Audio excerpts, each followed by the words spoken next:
Opportunities don't come back, they rotate. It is so important for you to act on the idea, even with the limited resources that you have. There have been multiple times in my life where I have thought about an idea and then I'd go on social media, or I would meet someone new or talk to somebody that was in a creative mindset, and they literally spat back the thought I had that I never vocalized or that I never acted on. And it was frustrating to me because only I knew why I was so frustrated at the conversation or at viewing the visual. And it just made you think, could this have been what I did if I decided that I wasn't stalling or scared or thinking that I had too limited resources? Like, most people start with little. It just seems like by the time that you discover them that they had a lot or that it was easy. And some people's lives are set up that way, but I just don't want you to get into this habit thinking that just because I'm without, or that I could always have more, because that's the gag. Like, you can always have more no matter what stage an idea ends up becoming or not. I don't want you to think that you have to wait for the right time. There is no right time. There's only now and later. And it wasn't until I realized that, wow, I am really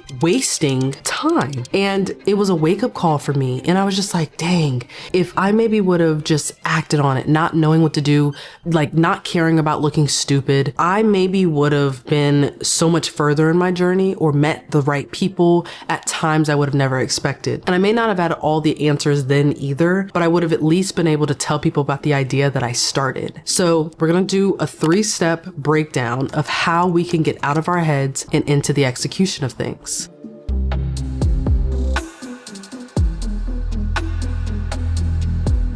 The first step is to stop thinking you need more. There's always going to be limitless opportunity for you with how far an idea can go, how many people you can meet that can make that idea even better, etc. But it's up to you to decide, do I start today, or do I keep thinking about it for 6 more months, for 1 more year, for 3 more years, and then do it? Because maybe time has passed enough where I'm just fed up with thinking about it. It starts with you, and it just depends on your circumstance too. Regardless of your situation, you can make something happen.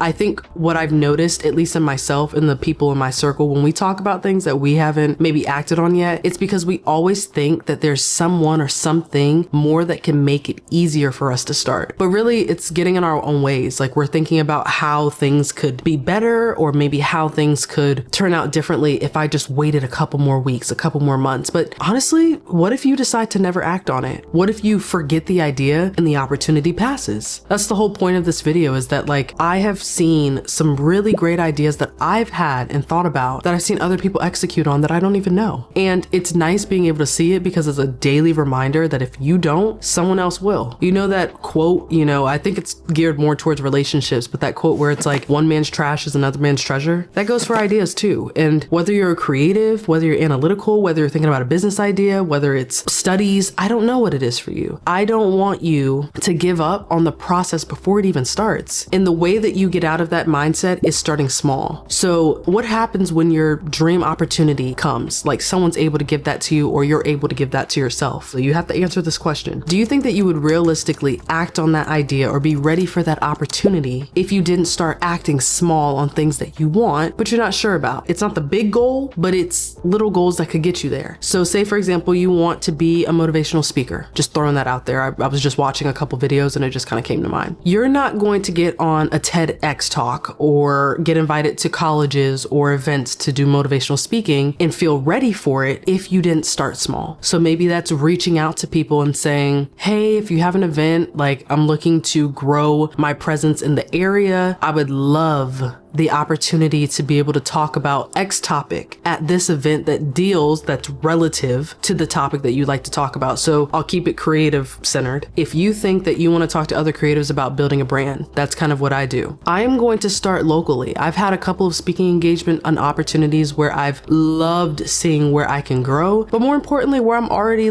good at. I feel like a lot of the times we think about what we're not good at, that we don't give ourselves enough room to know what we're actually good at and the thing that we want to do. Because that thought and that idea doesn't come for no reason. You've been working on it subconsciously, maybe not even knowing, and you can put yourself in this space of thinking that lack mindset, I just need more. I need more resources, need more time. You just got to throw yourself into it and speak only when you feel compelled to speak. There are going to be so many opportunities where you're I could have said more, but then that's another opportunity for you to start small again. So you have that one speaking engagement, you do great, but there are a couple more things that you would have have done differently. Reach out to more people or promote that speaking engagement. Have a couple of people just kind of record your moment, take a few photos of it so people know, oh, they're doing something about this. Like, they're a motivational speaker. I have an event related to creatives. I want to have them a part of the panel. Then that gives you the opportunity to be like, what I didn't do on this first one, I can do on the second one. And then next thing you know, weeks, months, years pass by, and that TEDx event that you wanted to speak at, that opportunity is there. And because it's not your first time doing it, you're not scared to start. Because sometimes that can be our biggest hindrance. Step number 2, surrounding yourself with knowledge. That can be through people, books, social media, however you retain knowledge well. That's being able to build your repertoire of just all things creative, all things motivational speaker, all things insert blank here. Because sometimes we don't have the same things that we want to do. It's still relevant to whatever dream you're working towards. I'm not an avid book reader. I wish I could sit down and read books end on end, but I'm finding different ways to get my knowledge, and sometimes it's through articles, so like quick hitters. Sometimes I'll listen to books rather than sit down and read them because I'm so on the go all the time. But where I value the most is people in their experiences. So sometimes I will talk to my friends and family and ask them, like, if you were in this position or something that maybe they did related to their field,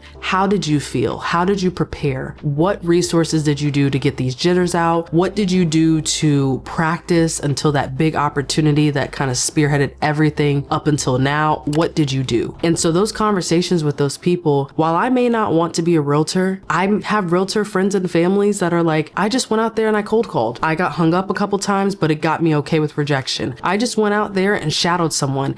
It wasn't my client, but I understood that when I got my first client, here's how I keep them entertained in the conversation. Here's how I keep them informed and knowing that I have their best interest at heart. So while the situations and the experiences people share with you or that you're a part of may not be your primary story, may not be focused on you, you're still learning. So you have to take every piece of like experience that you have and take it with 1, a grain of salt, but 2, take it and apply it as if you were the one teaching someone else, not being taught. And that's something that it's taken me years to learn. So if you can learn it in a couple minutes, that's my goal for this video. Don't be stubborn like I was growing up in my later teenage years, early 20s, where I had great people around me, still do, that wanted me to understand, if you do it this way, it can turn out this way. You're going to have your own experiences and life is going to look very different for you than it did for me at that time, but it will make a lot more sense to you if you start with this knowledge that I had to learn. And that was just my youth. I had to grow into that. So it really takes some time, but just knowing to look out for that and knowing to listen to people that are in positions that maybe you're not similarly going to be in. So you may not want to be a realtor